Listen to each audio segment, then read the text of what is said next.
Hey Luke, do you like Netflix? Yeah, I do, Michael. Well, kind of, not really, but go on. Yeah, well, guess what? They've got a new film strategy for their originals. More about the audience, less about auteurs. The streaming service's new film chief wants to produce a more varied slate of movies to better appeal to the array of interests among subscribers.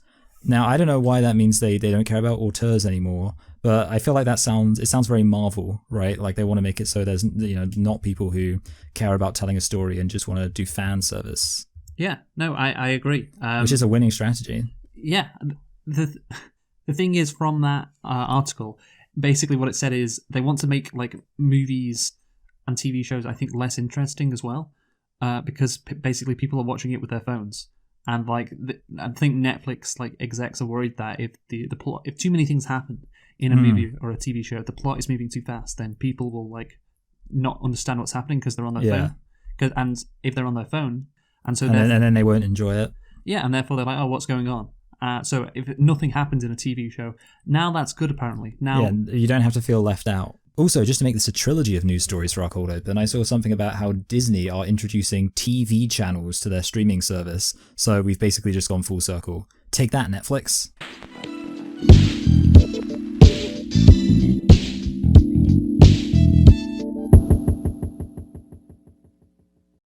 Hello and welcome to Select and Reflect, the movie review podcast where we look at films that have come out in the near and distant past. We give them a couple of watches and evaluate them beyond first impressions. I'm your host Michael and I'm joined as always by my co-host Luke, and this week we are celebrating the 25-year anniversary of the release of the film Varsity Blues. So Luke, why don't you tell us a thing or two about Varsity Blues? Yes, Michael. So we're doing Varsity Blues because of its 25-year anniversary, and we are also doing it because of the new Zendaya movie, Challenges, which is also a sports movie. I don't know if you've seen the trailer.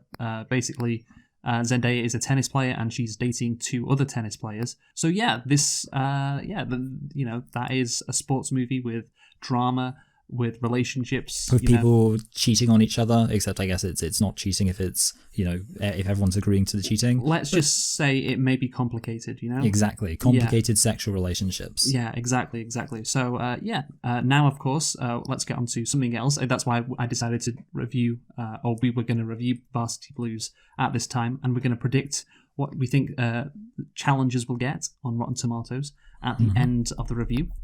That's our first movie prediction of the year, by the way. Oh, lovely. Yeah. So, anyway, let's get into Varsity Blues, this sports drama film. So, yeah, it's a 1999 American coming-of-age sports comedy drama film directed by Brian Robbins. It stars James Van Der Beek, a lot better than Donnie Van Der Beek, I have to say. It also stars John Voight, Paul Walker. This is... yes, R.I.P. Yeah, he gets another injury in this movie, of course. This one wasn't fatal, of course. Good. Yeah, good. He lived to star in the Fast and Furious movies. Yes. Ron Lester and Scott Kahn. It was released on January the 15th, 1999. So, yeah, 25 years ago. And Michael, can you guess the budget for Varsity Blues? 15 million. That is a great guess. Oh, lovely. Yeah, because it's 16 million. Lovely. Yeah. So, what about the box office, Michael? How much did this make? This, by the way, of course, another reason why we're doing this movie is it is a cult classic, as it were. That's what it says on Wikipedia, so I'm counting. Yeah, a cult classic. That implies that it wasn't that successful initially. I know what words mean. Okay, so yeah, what I'm saying is the box office. Yeah, it's not that important. It's not a blockbuster. Yeah, we're reviewing the movie, of course. Yeah. Yes. Yeah, I see. Having said that, I still don't think this movie would have been like a massive failure. I mean, I'd heard of this movie. Which again could be because it's a cult classic, but I feel like it probably would have got like some attention, so I'm going to assume it made its money back, and obviously I'm going to go for like 40 million. Oh, it's 54.3. Okay, I was considering going for 45, which would have got me closer, but it's okay, I was close enough. Yeah, you'll live with it, you won't regret that decision. Yeah. So Michael, look, I know, what other like not high school football, sorry, what other football movies have we reviewed? American football, of course. Yeah, so we've reviewed, what's it called? American Gladiators, no. It's the one where they're supposed to be gladiators, Any Given Sunday, that's it. Yeah. And, well, we've reviewed like another one too, Waterboy. And Radio. Yes. Is that all of them? I don't know. It seems like all of them. What about, does Dazed and Confused count? Not really. No, yeah. What's that movie like? The longest yard, or is that like? Isn't there a movie about yards that's about Yeah. or yards? We haven't reviewed that. Because to be honest, like when you like obviously reviewing this movie, I was like, wait a minute, are we like is the football season starting already? We only just had the Super Bowl, but yeah, now I see it's because of Zendaya being shared. Say the term that I Eiffel Tower, being one of the supporting rungs of the Eiffel Tower. Yeah. Again, I don't know if that actually happens in that scene, but like that's the implication.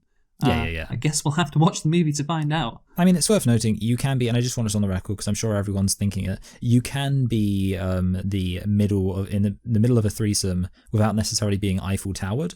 Well, obviously, like I'm just I'm trying to use a colourful expression. Yeah, you're trying to use a colourful expression. I understand. That's fine. I appreciate that. Yeah. Right. Anyway, so let's get into Varsity Blues. Well, the reason why I was talking about other football movies is because you in the past haven't really liked football movies. I think you liked Waterboy somewhat because it was funny, and I think it didn't really take the football very seriously. Yeah, you kind of liked Radio because it was what's he called, Cuba Gooding Jr. being retarded.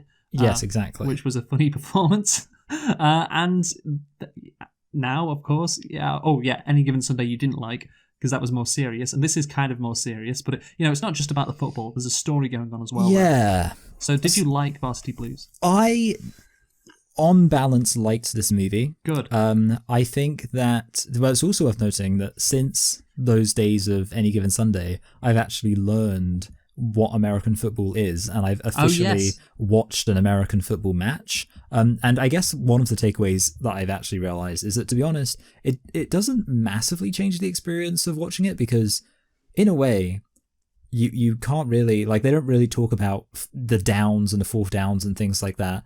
Maybe they did in Any Given Sunday, but in this movie it's kind of like you just have a general impression of they've got to get touchdowns. And obviously, even if you know nothing about football, American football, you know what a touchdown is. But like you say, the main thing is this movie has a character dynamics at play, and also a bit of a message, if you like. I think, on the one hand, the message is a bit cynical in a way, where it's almost like, what's the word I'm looking for? One-dimensional. Like, it's so... But then, having said that, I also feel like there probably are some small towns in America where this one-dimensional cynicism is accurate, and we'll get into that later. But I actually do think the character stuff carries this movie sufficiently such that I can say I liked it, and I enjoyed watching it. Yeah, I think, to be honest, I've just watched the movie, and the ending I don't think was as good as it could have been. And it kind of soured the movie, because a lot of the movie is going against the conventions of what you would expect from like a high school football drama. So that's why I liked it. And again, there's a good story there. There's obviously this idea of Mark's he gets it all, as it were, like he's the star quarterback, but he doesn't really want that to be the case, and he cares about other things more than just being the star quarterback of this rural Texas town. So that's interesting. Overall, it's fine. It's okay. I can understand why this film is a cult classic, and we'll get into why that's the case. In terms of I enjoy American football, and you're right. I was kind of thinking that while watching. Well, the thing is, what's interesting is Marks goes against his coach Kilmer, who is played by John Voight, a number of times, and he actually Marks is quite a progressive in the way he thinks about the game. Compared to Kilmer, who's like, we've got to run the damn ball, and that's a very traditional old school way of thinking. Yeah, jacking in 3-pointers. No, that's the opposite. See, that's the opposite. Yeah, I know. Yeah, that's the new way of doing it. You got to work on your post game. Yeah, exactly. That's what he would say if he was a basketball coach. I love how, by the way, you remember me going on about jacking up the threes. I know, that's the only thing you've ever said that I remember. No, but I remember saying that to you and Jack, and I was just surprised at how much you found that funny, honestly. I think it's because it's got the word Jack in it.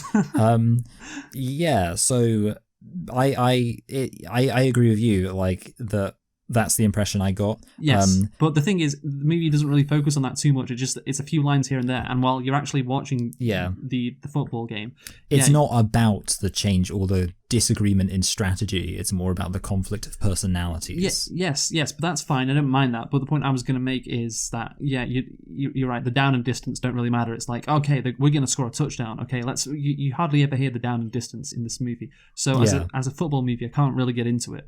But yeah, I mean, it doesn't spend too much time on that, I guess, because it doesn't really want to focus on that, and it's only like 100 minutes long. Yeah, that's it, to be fair, if you really wanted to. I don't know if you know this, but American football matches last 100 minutes. Sometimes, maybe. What?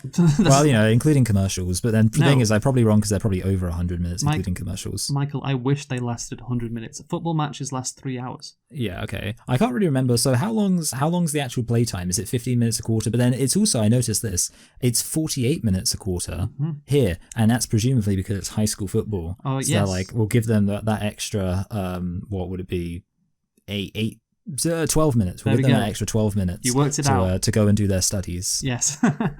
Yeah. It's the same in basketball. Like when I play basketball, it's 40 minutes, but in the NBA, it's 48 minutes. Yeah. So it's a little bit less than the NFL. But yeah, it's ridiculous how long a football game goes on for with all the commercials. But so this movie, again, it's just funny when like the actual football took the nitty gritty of it. It's like, wait, Mox, like he should be like an offensive coordinator in the NFL the way he's drawing up these plays, because he's really thinking about the game in a progressive way, especially for the late 90s. As it's crazy some of the shit he's doing. But even by today's standards, you don't really see crazy plays like that, and maybe it's just because it's a movie, but this is not quite what I was going to say, but I this is a side note. I feel like a lot of the time with this movie, and I imagine other movies, it kind of gives the impression that essentially the real strategy to win is just to do something crazy and unexpected, and then you'll throw the opposition off, and that's how you do it. Yeah, I mean, which makes sense. Well, one of the most famous plays in Super Bowl history is what is known as the Philly Special, which you see in this game in this movie. It's where Nick Foles in the Super Bowl, he's the quarterback for the Eagles. One of his players threw the ball to him in the Super Bowl, and he scored a touchdown. It's called the Philly Special. Yeah, okay. And that was like and the Eagles went on to beat the Patriots led by Tom Brady. And that was a pivotal play in the game, and it's very famous. And that you kind of see it in this movie. But the reason why I guess teams don't do that all the time is if you're trying to perform like a special play like this, it takes a lot of practice. That's it, because otherwise it's like when you're trying to invent a new handshake, you can't just whip it out like it's a new secret handshake. So imagine just if you're trying to do the special trick play and it fails miserably. You will look very embarrassed. Yes. So that's so it works in the movie because it's like, oh, let's do this crazy play, and it's like it has a chance of working, but like the likelihood someone fucks up if you haven't practiced it is very high. Yeah, I want to see they have the Snyder cuts with the R-rated stuff. I want to see the cut of this movie where it's the exact same except all their inventive plays just fail. Do you have any nitpicks or litpicks, Michael? Oh yeah, I forgot about that. Oh, and I actually did have one. Go on. It's a pretty silly one. I don't really think it's a good one, but I just read it anyway. Couldn't they sleep from 7 until 3 and they'd still get 3 hours? That's of course with reference to when they go out to the strip club and it's 7 a.m. and they're like, oh man, we're playing tonight. But tonight presumably means at the earliest like 5 p.m. Well, it's at 7. It's at 7. Okay, I didn't remember if they clarified that, but they probably did, but I wasn't paying attention. So yeah, 7 p.m. They could get 8 hours there. I realize the actual point is more that they're drunk, but I just thought, it's worth noting. It doesn't really matter that they stayed Michael, up late. This team, right? Yes. That they're playing on. What team is it? Oh, it's probably a team from like really far away or something. No. Why are these players part of this team? Which players? The players on the football team. You mean the players from the strip club? Oh, high school students. They had to go to school. I see. Yeah. So you kind of forgot about that, didn't you? Yeah, I kind of forgot about the fact that high school students have to go. Well, I thought my assumption was that because they were football players, they were allowed to just skip school because. Honestly, they could have. Yeah. I mean, maybe they did. Honestly, maybe they were still drunk, but that would be really weird. Like 12 hours later to still be like drunk. So yeah, well, you know how it is when you just have one of those days. Yeah, no, but maybe they could have gone home and slept out. But yeah, but that's the thing. Obviously, these games are played on a Friday. But yeah. So I honestly don't know why they didn't just do that like after the game. Why like the night before the game? Maybe that should be a nitpick. Yeah, we're going to the strip club. the very night before the game. Not like a night before or on Friday night or Saturday night. No, the night before. Why do it on a Thursday? Anyway, that's when the strip club's the most lively. Oh yeah, Thursday nights. Yeah. My nitpick. Well, it's not a nitpick, Michael. It's a lit pick. In 2019, I don't know if you know about this, a scandal arose over a criminal conspiracy to influence undergraduate admission decisions at several top American universities. The investigation into the conspiracy was codenamed Operation Varsity Blues. I think I did hear about this because I think when I was trying to, find the movie, and obviously looking up some details, but making sure I avoided finding out the plot and stuff because I'm a hero. Wait. I do remember seeing. Sorry, not the plot. Finding out the budget and stuff. All right, but I think I did see this info.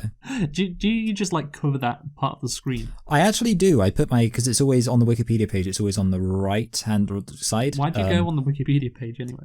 Sometimes I like to, because look. Here's the situation. I know that you like to bone up on movies, and you come in with your notes and stuff. And sometimes I feel like, well, maybe I should actually have, some, maybe I want to know some stuff about the movie too. Cool. Have you got anything you'd like people to know? No, not for this movie. Great, wonderful. I was hopeful there for a second.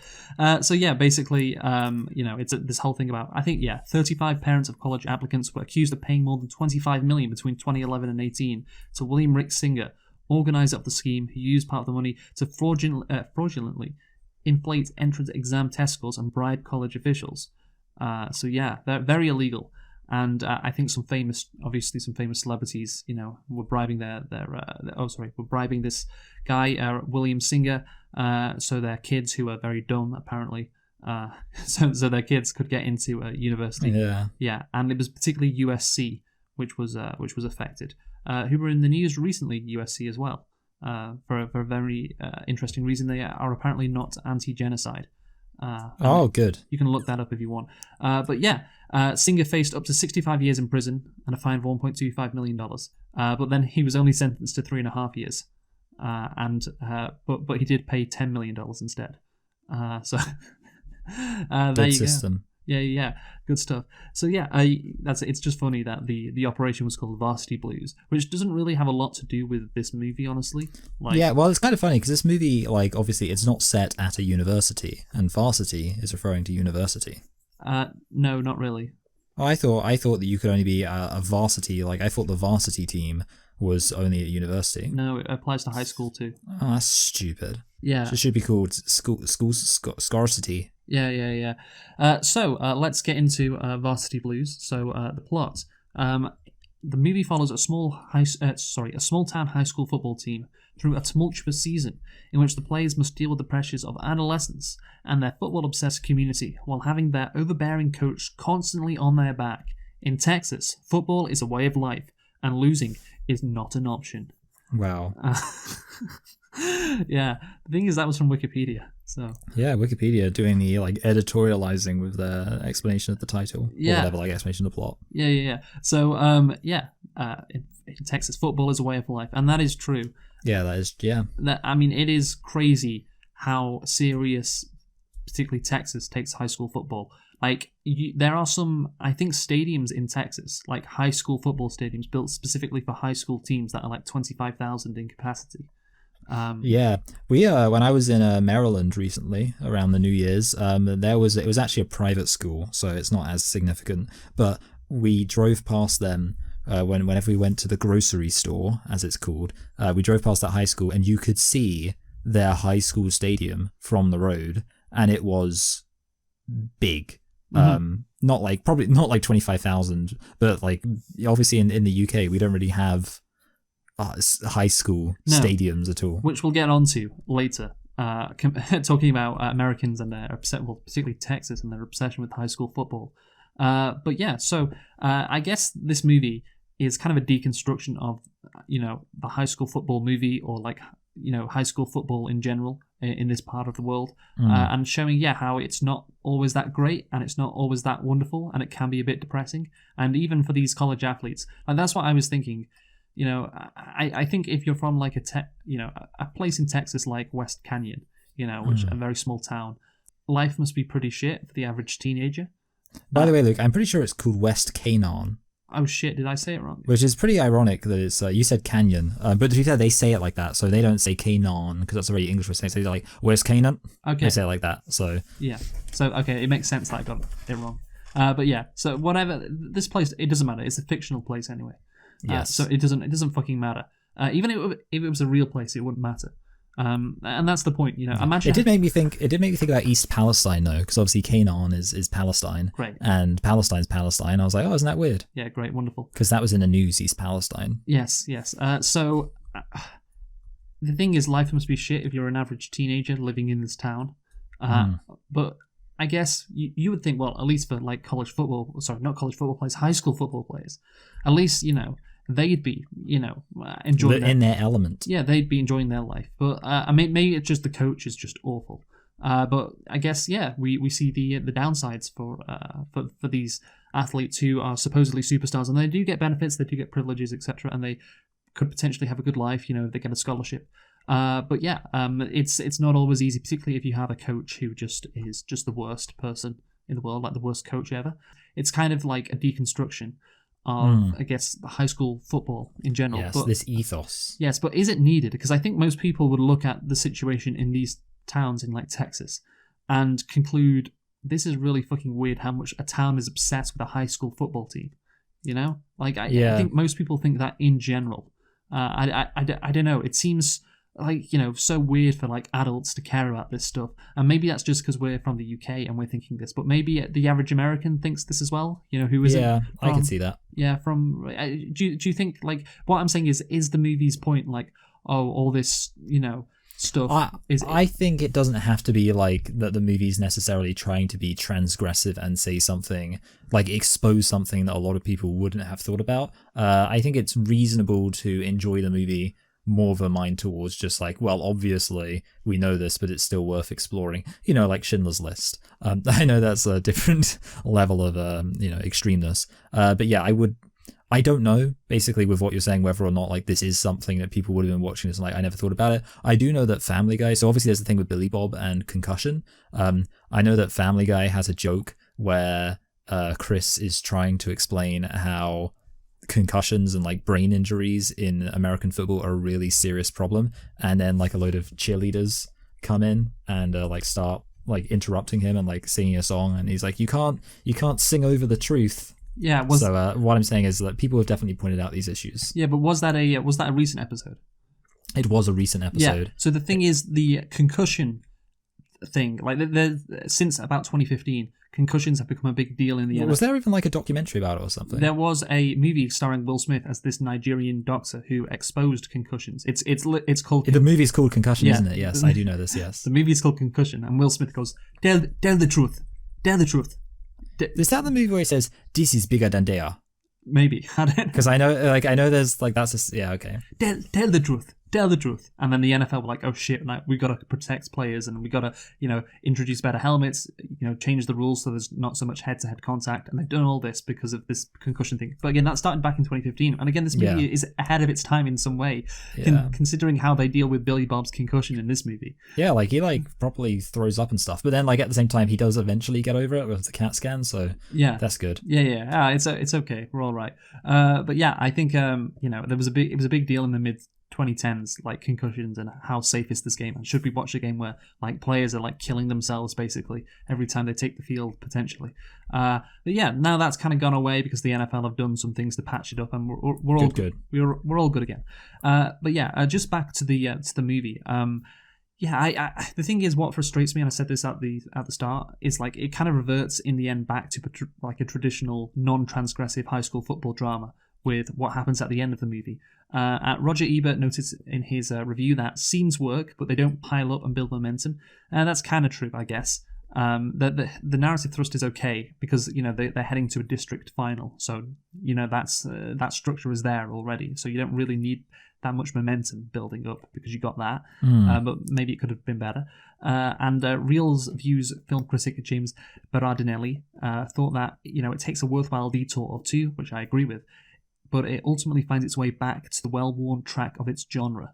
And again, I think that's kind of true. I don't know if you were disappointed. Yeah, I like that use of like the phrase. It takes a what? Did it say well-earned detour or worthwhile? I think. Yeah, worthwhile. Yeah. Yeah, a worthwhile detour. I think that is a good way of putting it. Like there is stuff that, like is kind of more just what's the word I'm looking for? I want to say fact of life. I don't think that's the expression I mean. Oh, slice of life. That's it. Yeah. With some of the stuff going on, but I think it's all okay. I guess one thing that I'll mention because I'm thinking about some of the stuff is they really do want you to know that oh God, what's the main character? Mox, that's it. They really want you to know that Mox is just like the best guy ever. Because like they spend a lot of time with the detour on like the whole affair thing, like potential sleeping with the sexy cheerleader. I was going to talk about that. Well, the sexy cheerleader later, but about Mox, okay? Because the next question I was going to pose to you is, why is this movie a cult classic? Why do people really like this movie? And perhaps the cheerleader is one of the reasons. But also, I think, again, you mentioned Mox. This is what literally I was going to bring up next. I think Mox is such a great guy that, people will, I guess the male audience in particular, are like, oh yeah, I love Mox. I want to be like Mox because he's a great guy. Like, he's got no flaws, really. Like, it's like they say, there goes my hero. Yeah. He's just like the ultimate, good guy. And I think, people want to be him or be his friend. You said that in a really weirdly southern way. You said, be him. God, like the accents in this movie. I was going to get you to do a Texas accent in a bit, actually. That was another prompt I had. But yeah, it just fucking sticks with you. Because everyone's got this Texas drawl, like the southern drawl. And like, I don't know if the actors are actually from Texas. Most of them can't be, right? But yeah. Jensen Ackles, the lead star of Supernatural, is from Texas. Oh yeah, and I imagine Paul Walker isn't either. I wonder whether or not. I will say the woman who plays the cheerleader, she's in the TV show Heroes. So there we go. That's and she doesn't have a Texan accent in that. So at least in one movie, or at least in one thing, she's doing a fake accent. Do you like ice cream sundaes? You want whipped cream with that sugar? I'm just remembering at The Simpsons, like more hash browns. Yeah. Anyway, right. The point is, okay, Mox is such a great guy. Guys wanna be him or be friends with him. That's what I'm thinking. Honestly, he would be a great guy to be friends with. He's a bit complicated. He's got stuff going on, and I think he reacts to the situation like a normal guy would. But he's also a bit smarter than the average guy as well. And I think people, but he's not too smart, And he still likes to hang out with his buddies at the strip club. Yeah. He's like an every man. Yeah. And he's like good at everything. Nobody really hates him. He's got a really solid life here. And yeah, of course, he's he's the hero at the end of it. It's like that's why I think it's a cult classic, because I think the character of Mox isn't like one dimensional. I would say that's being too harsh. But he's also like, extremely well-rounded, so much so that I think any like male audience viewer would be like, oh yeah, who's around the age of him, of course, would be like, oh yeah, like I want to be this guy, or I'd like to be friends with this guy. Another thing is, it feels kind of real, but it's just entertaining enough around the edges. For it to be like, not so like, because the thing is, if a movie's too real, then it's not that entertaining, Oh yeah. Well, I feel like in a way this movie, it almost, not massively, but it does kind of have a bit of a, because I think a lot of American high school movies, it's one reason why I feel like the more I think about American Pie, the more I like it. Like all high school movies kind of have that optimism to them, or it just like feels really quaint in some way. Just because the idea of an American high school is just, it's just such an iconic image. And in my brain, like that's an association I have. And I feel like this film, purely by osmosis, kind of has that going on, where you still feel like, yeah, these are people with, they're at high school, they've got the world is their oyster, blah blah blah. Well, that's part of the point of it, though. Yeah, but I feel like the point is, so it kind of it goes away, or it makes it so it's not like, because I remember Any Given Sunday just feeling quite universally miserable. Just like it was just a bunch of people, just like everything was all, they're having sex and they're doing drugs, and which I know some people say that's, but like in a it was meant to show a vice-like way, it's showing the vice. Exactly. It was meant to be viewed from a degenerate perspective, like exactly. Whereas this movie, like they have fun of it. Like you find out, like in this movie, you find out that a teacher who works with students is actually a stripper. And there's no outrage. That's one of the points in the movie which is just really weird, and like that's why I'm like entertaining around this. That's why I say entertaining around the edges. So yeah, why it's not like too real and like and too gritty, because you have scenes like that. But yeah, it kind of balances itself out between like being entertaining and I'd like to live this life kind of, but also there are some issues, and it rides that balance kind of well. You know? Yeah, I feel myself inclined to jump around, but I know we don't really want to, because like I'm always thinking about like towards the end, you could say it kind of has a bit of that sickly sweet element. But one thing I want to say on the subject of it being cynical, and this is me trying to avoid jumping around, is the whole way that it does lean into that these students are able to get away with anything. See, the one thing I knew before I knew anything about high school football and college football, I just remember seeing like articles about it or something, or like a book or a video or something, which is basically this: that sometimes, more often than you would like, college and high school football stars, and I'm going to be let's keep it slightly less aggressive, sexually assault without ambiguity girls in the community, and then the entire community rallies around the football stars with pretty much no regard to whether or not they actually did it. That doesn't happen in this movie, because that would be like, if that happened in this movie, that would be a whole other storyline and would really... Well, I was thinking the one thing is there's one character, he's the guy who hits people in the nuts. Oh, Tweeter. Tweeter, that's it, Tweeter. And he has like, I think he has a line about like, if you give girls beer and you give them drugs, then they'll pass out and you can shag them or whatever. But we don't see it. So like, that's the closest, because I was like, and that's what made me think about it. I was like, oh yeah, like I've definitely heard stories about, and you could have a really, really serious drama about the experience of a woman who gets sectioned. But again, that's why this is a cult classic, because it doesn't go down that path. Yeah, it kind of like, it manages to tread a line that is fine for it to tread. I don't really have a problem with it treading that line. Yeah, it treads a line. It balances on a tightrope between being enjoyable and being real. And I think, it goes down that line. It walks the line. Yeah, because it's not too crazy and fun apart from the end, which is a bit, as you say, sickly sweet. But then again, there's not this rape storyline, which, if you wanted to get into the nitty gritty of what could go wrong in these kind of towns, well, there you go. I know there's very much a boys will be boys element with what actually is going on. Yes, boys will be boys, but thankfully these boys don't go too far. So we're okay. we're okay. I think the slogan for like high school and university football should be it's okay as long as no one rapes anyone. Yeah. So if no one rapes everyone, this will be fine. Well, that's the thing. There's this line where the sheriff is complaining about like some of the high school boys, like, my boys giving you any problems, sheriff? Yeah, like exposing themselves to these women who were doing who were practicing this play, and.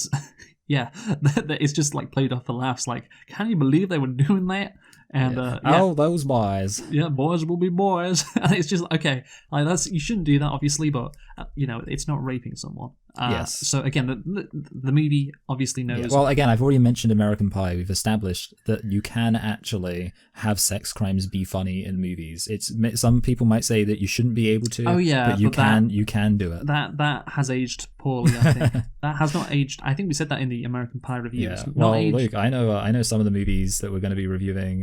In fact, actually, not even that long. There's another movie. Unless you move things around, there's another movie we're going to have to be getting onto. Yeah, maybe. Anyway, so let's get into the plot. So we have Jonathan Marks, who's this academically gifted backup QB for the high school varsity football team, the West Canaan Coyotes.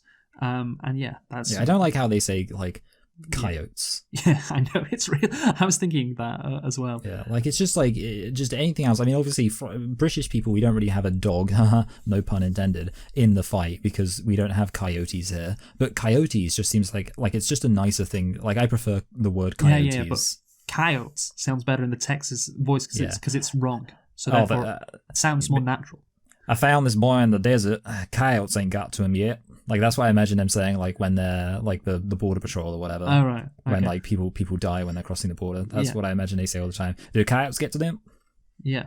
It's just a very kind of lazy way of speaking, like a lazy accent where you're not actually speaking, properly, and somehow they wouldn't enunciate the words coyotes. Yeah, and somehow that communicates like authenticity because you're actually not, speaking as you should, basically. But whatever. The point is, the accent is there and it's there throughout the movie. Let's talk about like Billy Bob actually, because we get an introduction to him right off the bat.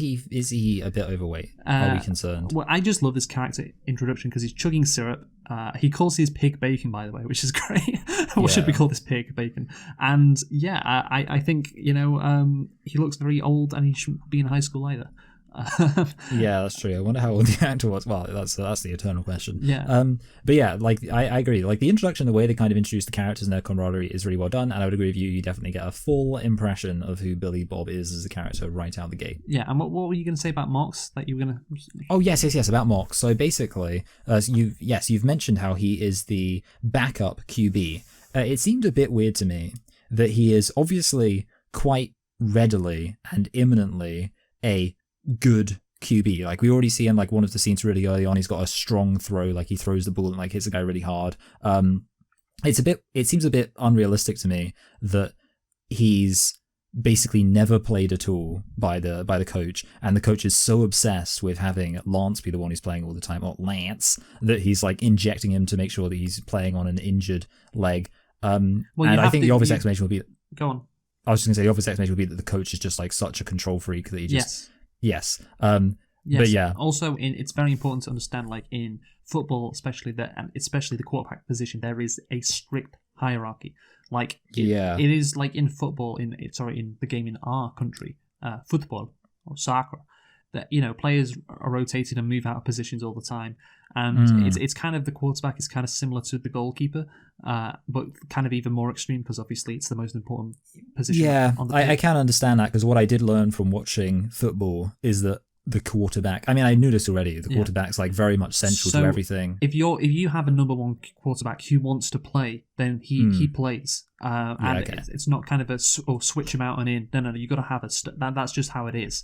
Because I guess you want, because it's such an important position, you need to have like stability that matters as well, and you need to have guys rally around this one figure as well. So yeah, being the starting quarterback means something. That makes sense. I can understand why he doesn't play, but yeah, in terms of like why he hates him so much, well, he is a control freak and he sees him basically disrespecting him by like reading a book. And the implication is, oh yeah, this guy Mox, he doesn't really care about football, he doesn't care about me, he should be devoting all his attention to me. Which is insane. Like if he doesn't even get, like, you shouldn't even have to show up if like you're so unlikely to be played. I don't know, well, you should probably show up. That happens. Yeah.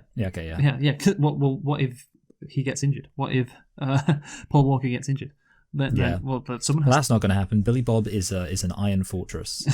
He's a brick wall. He lets no one past. Nothing. That Billy Bob, we can count on him. Oh god. So I think ultimately the thing about the coach, which I was going to get into later, played by John Voight, Coach Kilmer, is he is a bit of a control freak, and it's maybe a bit unrealistic how like much he despises like players going against him, and he despises not being the one in charge, and he's a crazy narcissist. But the thing is, like, narcissists, like in coaching at least, they're often fine with like players like doing their own thing as long as they can claim credit and win. And this guy has got that mentality, but he also wants to be in control of everything, which is another level of narcissism, and I don't know if it's realistic or unrealistic, honestly.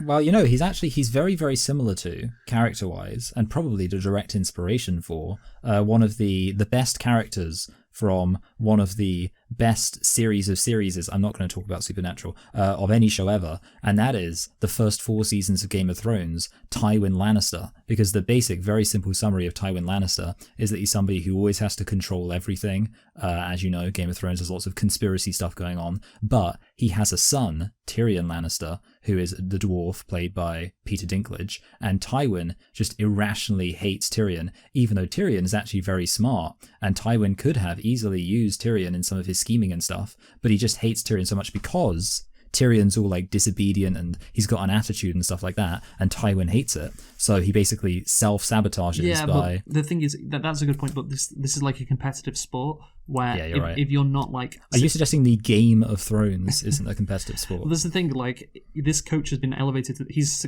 won 23 district championships. Yeah, he's only won 2 state titles, though. Yeah, well, yeah.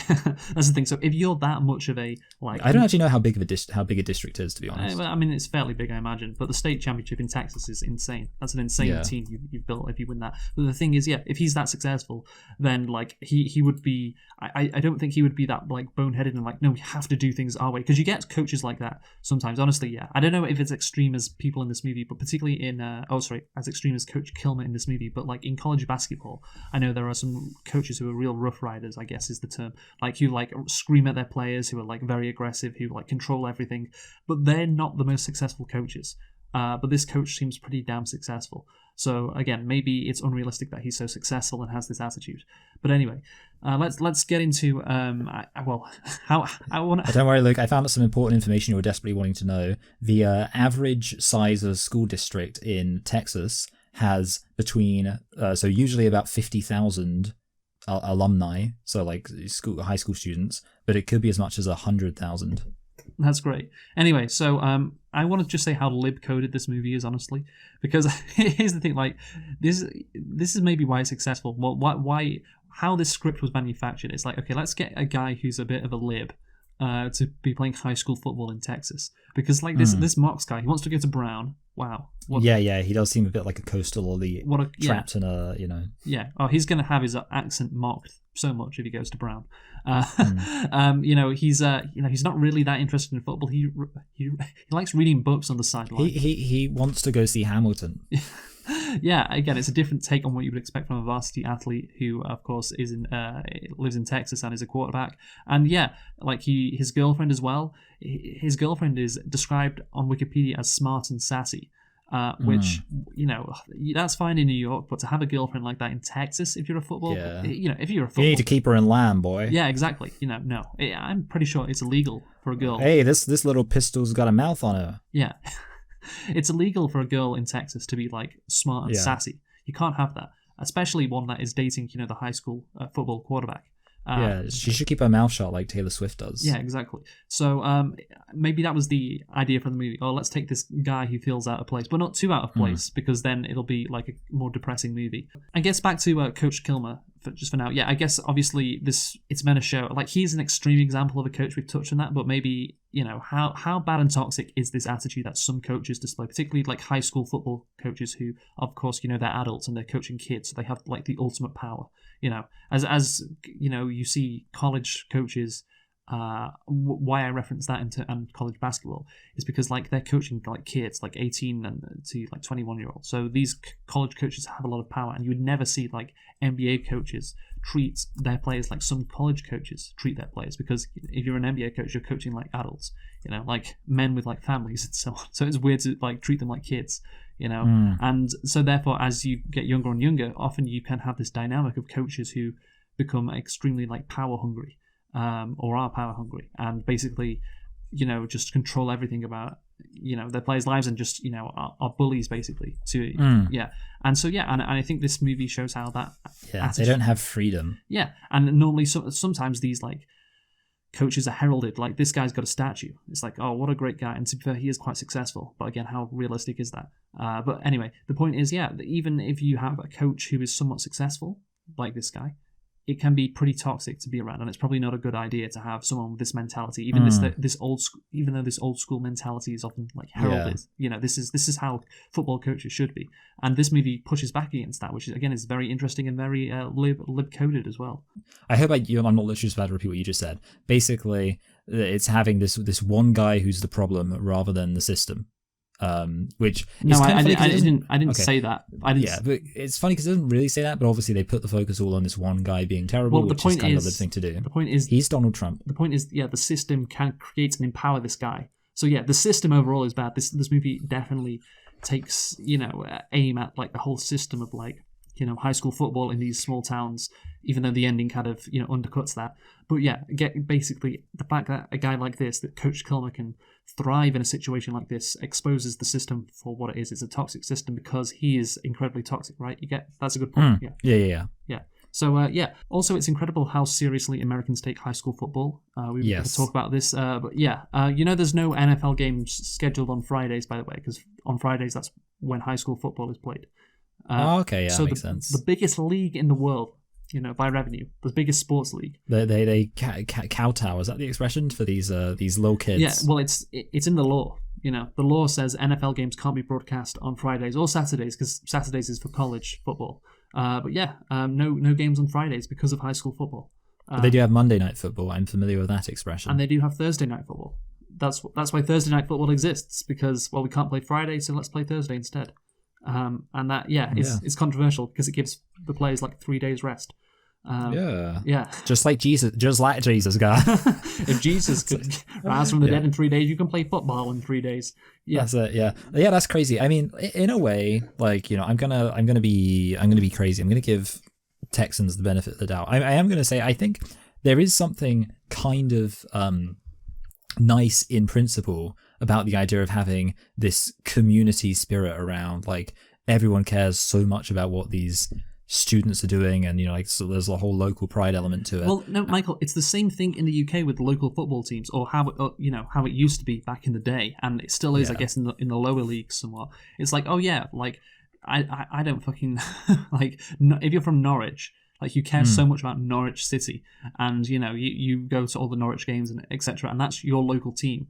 And it's like how people from West Canyon feel about, you know, their high school football team. The difference is, in the UK, it's normal because you're cheering on adults, and you're putting pressure on adults. You're talking about adults, and like, oh yeah, is this guy a good player? Is this guy not a good it's player? Weird to do it to kids. Yeah, it's like a 27-year-old, you know, guy who's made his career, not some guy who's just come out of fucking algebra, you know. Who's, that's definitely the weird aspect of it. Yeah, like a couple of guys in the bar, like, talking about, this 17-year-old was like, oh, is he good? Nah, I don't think he's got it. It's like, and I go to visit his dad, like, you got a problem, make sure you play right. Yeah, like, it's insane. And I think in Texas that actually does happen. Like, it's not unrealistic. Again, it's kind of a religion there. I think that's be, you know, fair to say, from what I know.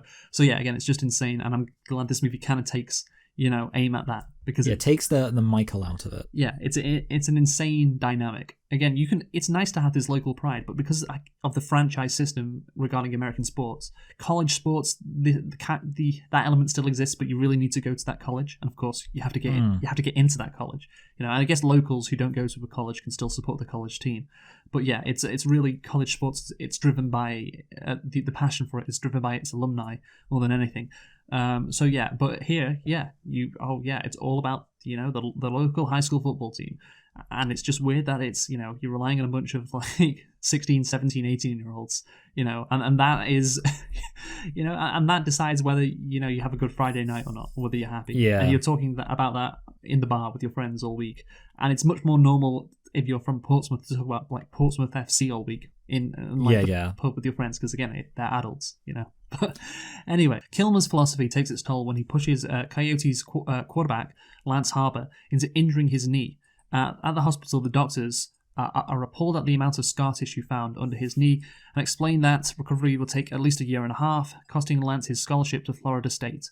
Again, this is a very cliche like thing to happen. Like, the star quarterback goes down. Well, it all happens like very like kind of unrealistically together. Like, Billy Bob happens to have that injury, which of course caused him to go down, and Lance happens to get screwed over. Yeah. But basically, the point is, it's all on the coach. You know. Yeah.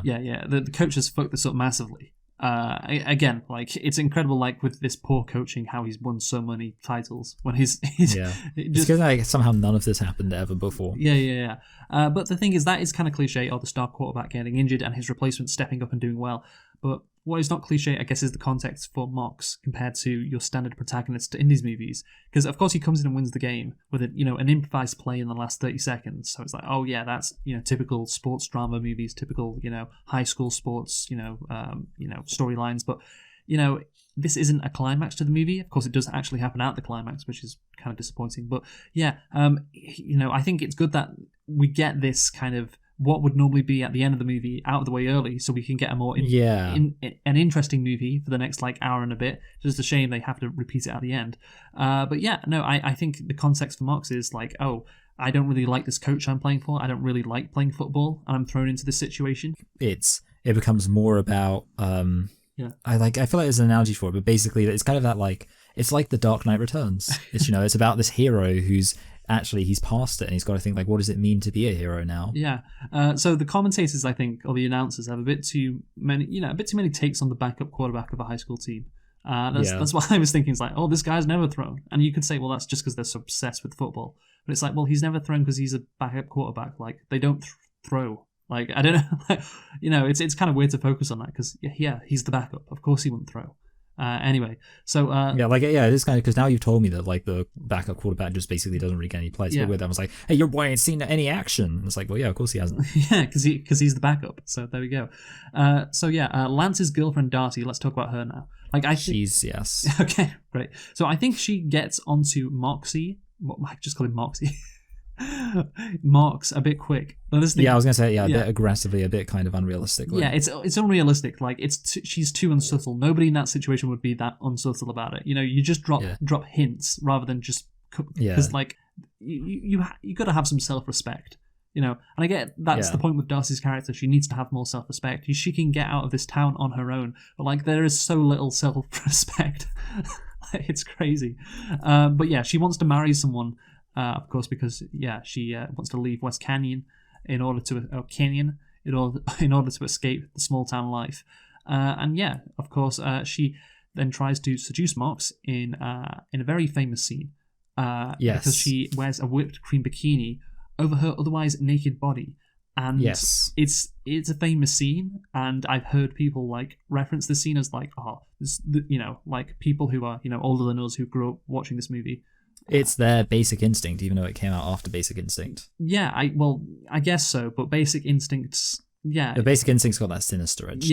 Which there's nothing sinister going on here, folks. Well, that's the thing. It's just funny. It's like like the hardest moment in movies. Oh yeah, when this girl in Varsity Blues wears a fucking what is it? A whipped cream bikini. Yeah, but I will say that when he puts the blanket around her, I just think, oh, that blanket's gonna get so sticky. The thing is, what I was going to point out is, it's funny that everyone thinks of that scene like, oh, isn't that such a heart scene? But like, she's crying like 2 minutes later, like she's crying and and it's really quite like depressing, like what she thinks of herself. Like, you are right. And so it's just like, because I'd heard about this scene, and I've heard people reference the scene before. And it's like, oh, that's what happens 2 minutes later. Okay, it's just funny. Yeah, that's kind of forgotten. Who cares that she ends up crying and like Mox has to console her, and she thinks like, oh, I can't get out on my own. Mox of course has to rebuff her and says, no, you can get out of this town on your own and you can escape West Canyon. And again, it's such a live movie, Michael. What feminist bullshit is this in my football movie? Like his girlfriend is sassy and smart. He says, I'm with her. Yeah, and like, oh yeah, you don't need a man, you can do it yourself, girl. What is this? Yeah. What is this? Or he said you could go join the IDF and prove that girls can do it too. Okay, right, calm down. But anyway, thankfully we get, because that's the thing, this movie does, I think, veer into, oh well, is this a lib movie? Because of Marx and because of some of the things that happen, because it's a rejection of like, I guess tropes in a high school sports movie, and it's a rejection of like, I guess high school sports in general somewhat, and of course, that could be a lib thing. But then thankfully, to stop people thinking about that, we get a scene we get a scene of nakedness. Yeah, in a strip club. Well, I was going to say, in a strip. The guys all go have a beer. Have some. You can't be liberal and straight. Exactly. They all go to a strip club. They have a beer. They have some shots, and it's like, oh yeah. Thankfully, this movie was getting too far over to being preachy. Well, that's the thing. It's like I say preachy. I'm sure maybe the male audience watching the scene with the whipped cream bikini didn't really care about what happened after. Yeah. But anyway, whatever. They see, okay, this is like one of the most ridiculous scenes in the movie. Like, I can't believe this made it in. Like, it seems like so out of place compared to like the realistic kind of tone they're going for. But they see their teacher, Miss Davis, the health teacher, who moonlights as a stripper at the local strip club, the Landing Strip. Wow, said strip a lot there. Good name, yeah. This is ridiculous. Like, I don't know. It's part like serious high school football drama and just part stupid stuff like this, which I guess is what we were talking about earlier on in terms of the balance. But yeah, I don't know. What was your reaction to the fact that this stripper was Miss Davis? I kind of felt like you could sort of see it.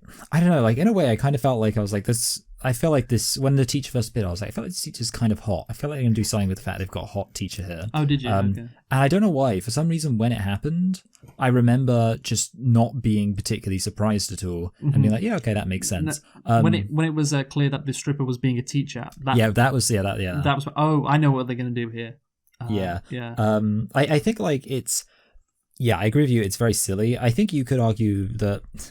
Insofar as it's being against the kind of traditional small town values, this movie kind of has that going for it.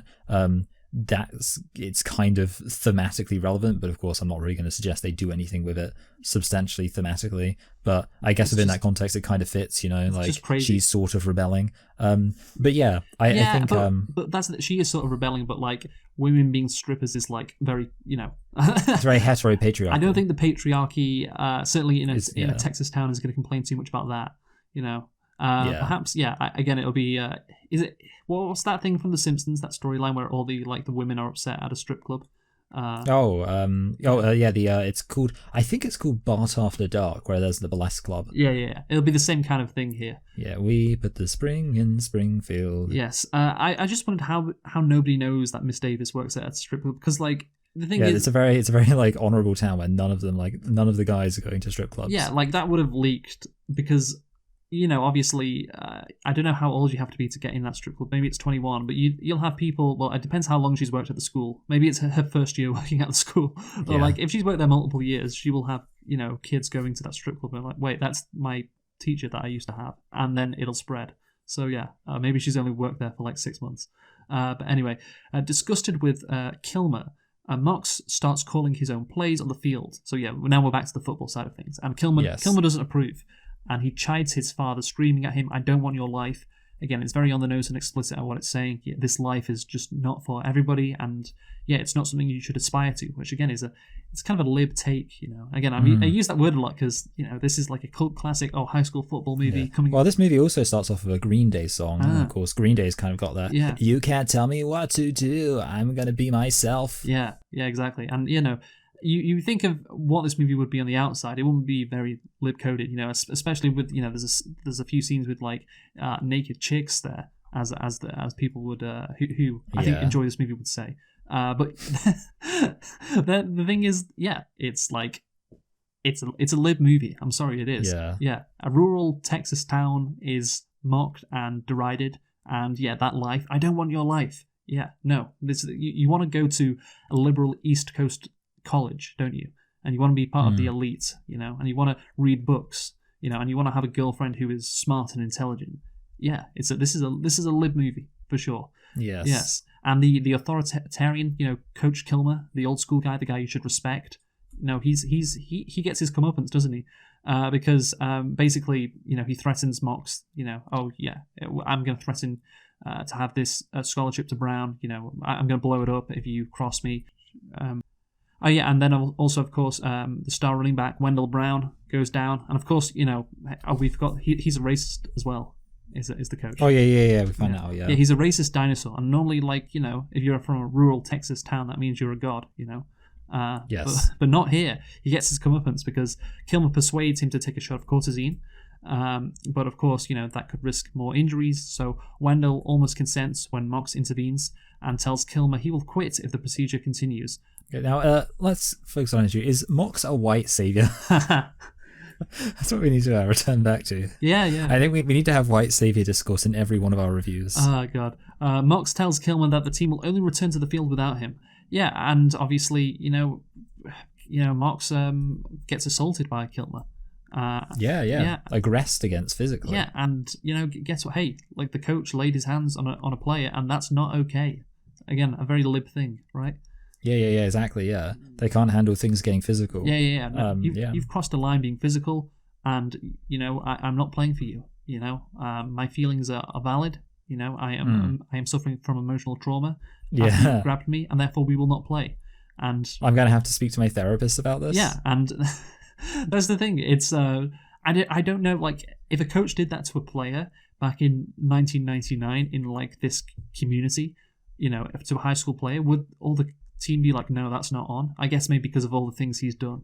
It's maybe the straw that broke the camel's back, but it's treated as this crazy thing, and I'm like, it should be treated as a crazy thing because he's 60 and he's he physically assaults a kid basically.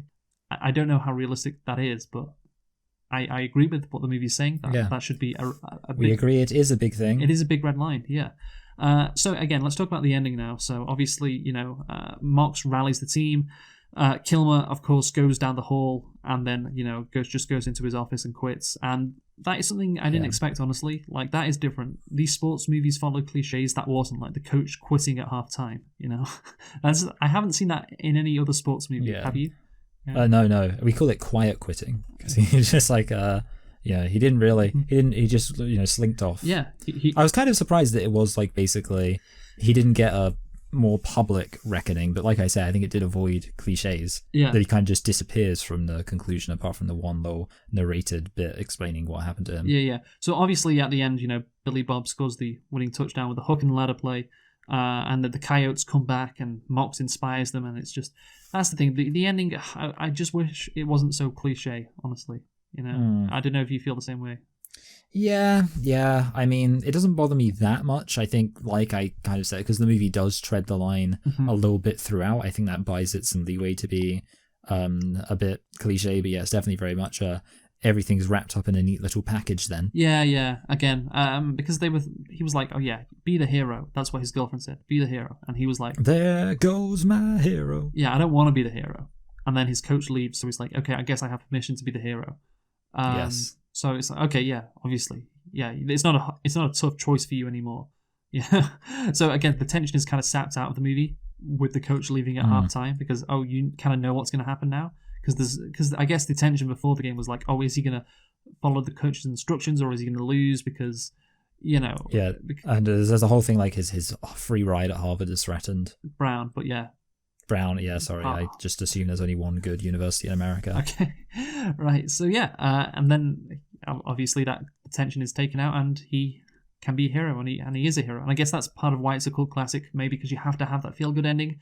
Like, this movie, it's been taking aim at cliches and tropes and like high school football too much, maybe. So at the end, it's like, okay, yeah. And he says, this day we'll remember for the rest of our lives.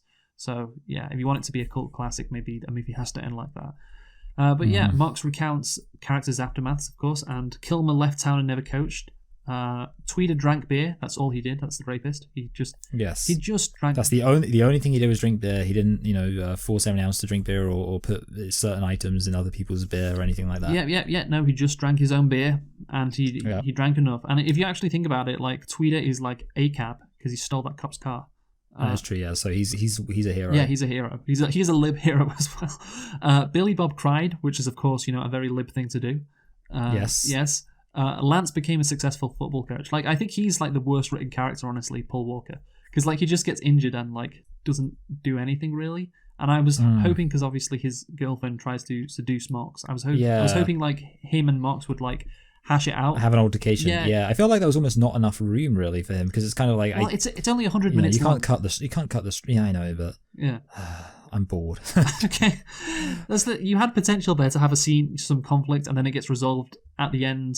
With him, like he's calling the plays. Maybe he says to Mox, he envies Mox because he's not as smart as him, and then Mox is like, no, you are smart. Like football better than anyone. And then at the end he proves. He says, hey, your girlfriend's pretty hot though, even if she does try to cheat on you. And yeah, he's like, that's good advice. Okay, yeah, maybe that should have been a line. And then yeah, obviously, he goes to Brown and everyone's happy. And who knows actually what happens to his girlfriend? But we don't care really. We don't care. Yeah. So that's the movie. And again, bros before hoes. Yeah, I think the ending is just a bit unfortunate, to be honest, because it was really good, and I was actually shocked at how by the numbers the ending was, honestly. Because the movie had been a bit transgressive, as we say, up until then. But anyway, let's conclude. Michael, you go first. Yeah, so I think my overall takeaway is that the film is good. The characters are well defined. What the movie, I don't think the movie says anything dramatically interesting about what it chooses to talk about, but what it chooses to talk about is something interesting and worth talking about. Going into it, I was thinking that I was going to give this film, I've started thinking about, really, what am I going to give this movie before I go into it? And I was going to give it a high 6. And I think I'm down with that. I think for me, and part of the issue is, I'm not, even though I did find it kind of interesting, I'm not super interested in American football. So for me, it was kind of just like a decently entertaining high school drama that kind of dealt with some interesting issues. So for me, it's a high 6. And the kind of like you already said, I assume you'll cover this, it did have some cliche moments that made it, not transgressive in a super interesting way. Well, that's interesting that you gave it a high 6, honestly, because I think I'm only going to give it a 6, which isn't too much of a difference, but I thought I'd rate this movie higher than you. Yeah. The thing is, I think this movie would be higher for me. It would be like a 7. If again, the ending was better, but it wasn't. So that knocks it down. And yeah, interestingly, on Rotten Tomatoes, it has a 43% rating. Oh, really? So yeah, yeah, it's really not popular on Rotten Tomatoes. Even though like this is one of the times I really disagree with Rotten Tomatoes in terms of I'm surprised because I would say the movie I mean obviously 43% is kind of close to average, but you would expect that's quite bad. Like that's this is quite a bad movie, but it's not 33%, but it's not 53% either. Yeah, this should be around, given Rotten Tomatoes standards, like 70, honestly. Yeah.